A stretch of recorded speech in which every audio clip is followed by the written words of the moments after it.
पढ़ने का जो फल वही रामायण पढ़ने का फल, वेद सुनने का जो फल वही रामायण सुनने का फल, और वेदों के द्वारा जिसका वर्णन होता है उसी का वर्णन रामायण के द्वारा होता है।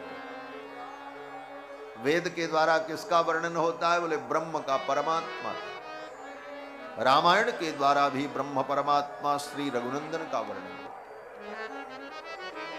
नारद जी कहते हैं इदम पवित्रम पापग्नम पुण्यम वेदैश्च संमितम यह पठेद रामचरितम। इस रामचरित को जो पढ़ता है, यह पठेद रामचरितम सर्व पापई ही प्रमुच्यते, वो समस्त पापों से मुक्त हो जाता है। राम जी ही पतित पावन नहीं है। देखो राम जी तो पतित पावन है ही। रघुपति राघव राजा राम पतित पावन सीताराम। राम जी पतित पावन है, और राम जी के जो भक्त हैं वो भी पतित पावन होते हैं। राम जी तो पतित पावन है ही, लेकिन राम जी के भक्त बोले वो भी पतित पावन है। वांछा कल्प तरुभ्यश्च कृपा सिंधुभ्य एव च पतितानां पावनेभ्यो वैष्णवेभ्यो नमो नमः। जो भगवान के भक्त हैं, वैष्णव हैं, वो कौन है? बोले पतितानां पावनेभ्यो, जो पतितों को पावन कर देते। तो भगवान भी पतितों को पावन करते हैं, और भगवान के भक्त भी पतितों को पावन करते हैं, और भगवान की कथा भी पतितों को पावन कर देती है, और भगवान के भक्तों की कथा भी पतितों को पावन कर देती है। पतितानां पावनेभ्यो। इसीलिए नारद जी कहते हैं यह पठेद रामचरितम सर्व पापैहि प्रमुच्यते, समस्त पापों से वो मुक्त हो जाता है। और केवल सुनने और पढ़ने वाला ही नहीं, उसके सुनने वाले के पुत्र भी पवित्र हो जाते। पुत्र पौत्र, उसके परिजन प्रेत्य स्वर्गे महीयते, वे भी पवित्र होकर के भगवत धाम के अधिकारी हो जाते हैं। तो बोले महाराज हम भी पढ़ें? बोले हाँ पढ़ो। नारद जी कहते हैं हाँ पढ़ो, क्योंकि पढ़ने से कल्याण होगा। यह पठेद रामचरितम सर्व पापैहि प्रमुच्यते। बोले हम पढ़ सकते हैं? बोले हाँ पढ़ सकते हो। बोले हम ब्राह्मण नहीं हैं। कोई बात नहीं, क्षत्रिय हैं? बोले हाँ। बोले पढ़ो, पढ़ सकते हो। बोले महाराज हम क्षत्रिय भी नहीं हैं, हम वैश्य हैं। बोले हाँ तुम भी पढ़ सकते हो, पढ़ो। बोले महाराज हम शूद्र हैं, हम पढ़ सकते हैं? बोले हाँ पढ़ सकते हैं, पढ़ो। हम नारी हैं, हम बालक हैं, हम अंत्यज हैं, हम चांडाल हैं। बोले कोई भी हो, हर व्यक्ति रामायण पढ़ सकता है। पठन द्विजो बाग वृषभत्वमीयात् स्यात् क्षत्रियो भूमिपतित्वमीयात् वणिक जनः पुण्य फलत्वमीयात् जनश्च शूद्रोपि महत्वमीयात्।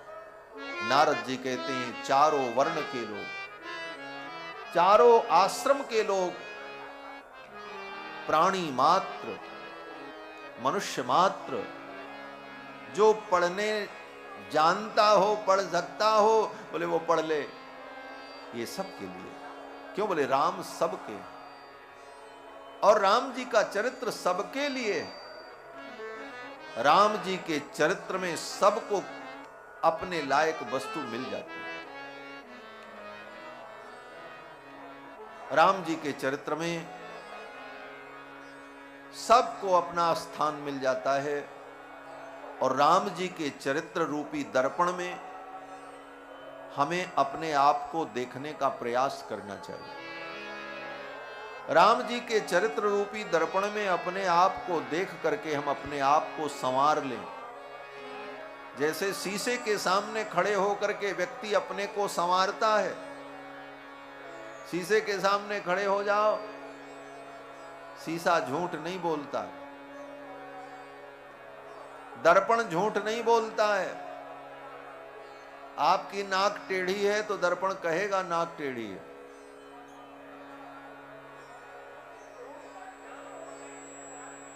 दर्पण वही दिखाएगा जो आप हो।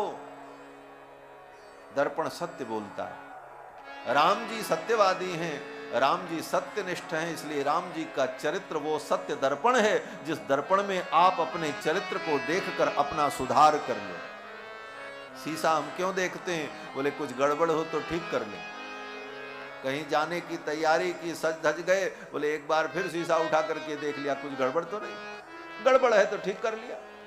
उसी प्रकार इस जीवन यात्रा में चलना है तो बार बार राम रूपी चरित्र दर्पण में, राम जी के चरित्र रूपी दर्पण में अपने प्रतिबिंब को निहार करके इसको संवारते चलो। यही राम कथा है, यही राम कथा है। ये जीवन संवारने के लिए। तो आज बस इतना ही। आज पहला दिन है और आपको मैं बताऊं, राम जी के जन्म महोत्सव के अवसर पर और प्राकट्य उत्सव के अवसर पर, प्रतिष्ठा के अवसर पर अयोध्या में 9 दिवसीय कथा थी और 22 तारीख को कथा पूरी हुई। और अयोध्या की जो स्थिति है आप लोग तो टीवी चैनल के माध्यम से सब देखे ही होंगे। उस व्यस्तता में एक दिन तो ऐसा हुआ कि लगभग 45 घंटे, 40 से 45 घंटे मुझे सोने को भी मौका नहीं मिला। 1 मिनट भी आराम करने का अवसर नहीं मिला। ऐसी व्यस्तता रही और उस व्यस्तता में आनंद भी था। व्यस्तता तो थी लेकिन एक अद्भुत मस्ती अयोध्या में थी, जिस मस्ती को अयोध्या में लोगों ने अनुभव किया। पूरी अयोध्या राममय, अयोध्या ही क्या पूरा विश्व राममय हो चुका। आज अयोध्या में जाकर के अयोध्या की गलियों को देखो तो आपको त्रेता युग की स्मृति आ जाएगी कि त्रेता युग में ऐसी ही अयोध्या रही होगी। वास्तव में हमारे उत्तर प्रदेश के यशस्वी मुख्यमंत्री योगी आदित्यनाथ जी ने अयोध्या को जो सजाया है, अयोध्या दुल्हन के समान सज करके मानो राम जी का स्वागत करने के लिए तैयार बैठी हुई। ऐसी अयोध्या सजी हमारे। अयोध्या की गलियां, राजपथ, सरयू का तट, अयोध्या के प्राचीन भव्य मंदिर,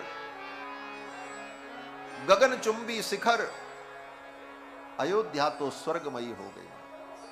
भू वैकुंठ का स्वरूप अयोध्या में आज प्रकट है। और अभी अभी पिछली कथा में भी ये बात आई थी कि देखो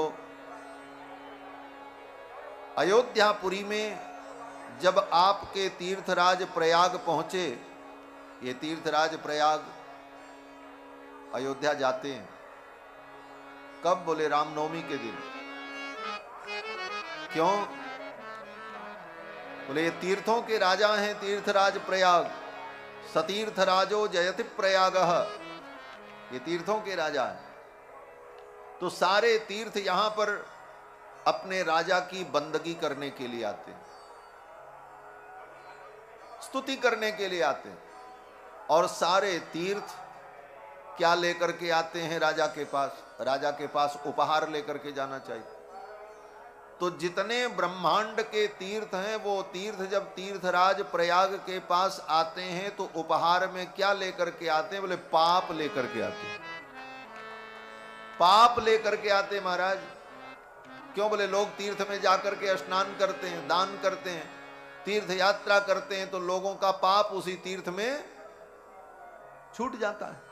अब वो बेचारे तीर्थ उस पाप को ढोते ढोते थक जाते हैं। तब तीर्थ कहते हैं अब कहां चलें? बोले चलें अपने राजा के पास।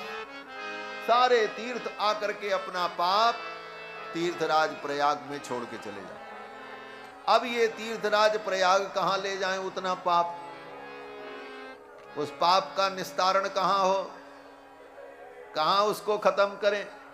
तब तीर्थराज प्रयाग वो सब पाप ताप संताप को लेकर राम जन्म महोत्सव के अवसर पर अयोध्या आते हैं। और अयोध्या में आकर के तीर्थराज प्रयाग जब सरयू में डुबकी लगाते हैं तो उनका सारा पाप नष्ट हो जाता है। ये अयोध्या की महिमा है। और इस कलयुग में आज से 2100 वर्ष पूर्व, लगभग 2100 वर्ष पूर्व, क्योंकि 2080 संवत चल रहा है, 2100 वर्ष पूर्व उज्जैन के महाराज विक्रमादित्य अयोध्या आए थे। उस समय अयोध्या जंगल था। तीर्थराज प्रयाग भी पहुंचे घोड़े पर बैठकर मनुष्य के रूप में, और सरयू में महाराज विक्रमादित्य ने पूछा, आप कौन हैं? तो तीर्थराज प्रयाग ने बताया, मैं प्रयाग हूं, तीर्थराज हूं। बोले यहां आप क्यों आए? तो तीर्थराज प्रयाग ने कहा, यहां आकर के स्नान करके मुझे शीतलता मिलती है, मैं शुद्ध और पवित्र हो जाता हूं, मेरे पाप ताप सब धुल जाते हैं। तो विक्रमादित्य ने पूछा, ये कौन सी नदी है? तो महाराज तीर्थराज प्रयाग ने बताया, ये पुण्य सलिला सरयू। बोले सरयू तो अयोध्या के तट पर प्रवाहित होती। तीर्थराज प्रयाग ने कहा, ये जो जंगल दिखाई पड़ रहा है ये अयोध्यापुरी है, भगवान श्री राम की प्रिय नगरी है। सारा वृत्तांत जब तीर्थराज प्रयाग ने विक्रमादित्य को बताया, और तीर्थराज प्रयाग ने एक एक स्थान बताए, यहां से इतनी दूरी पर जाने पर अमुक तीर्थ है, यहां से इतनी दूर जाने पर राम जी की गद्दी है जहां राम जी का दरबार लगता था, यहां से इतने धनुष की दूरी पर जाने पर हनुमान जी का स्थान है जहां हनुमान जी विराजमान होते हैं। वो सब स्थान विक्रमादित्य को बताया, और तब विक्रमादित्य ने अपनी सेना बुलाई, मंत्रियों को बुलाया, और पूरी अयोध्या को सजाया और सुंदर अयोध्या बसाई। तो मुझे लगता है क्षत्रिय कुलभूषण विक्रमादित्य ने एक बार अयोध्या बसाई थी, और दोबारा मानो वही विक्रमादित्य आदित्यनाथ योगी के रूप में प्रकट होकर के फिर से अयोध्या को बसा दिया, सजा दिया। बंधुओं, आप सबको राम जी के प्राण प्रतिष्ठा महोत्सव की ढेर सारी बधाई, और सभी के लिए मंगल कामना।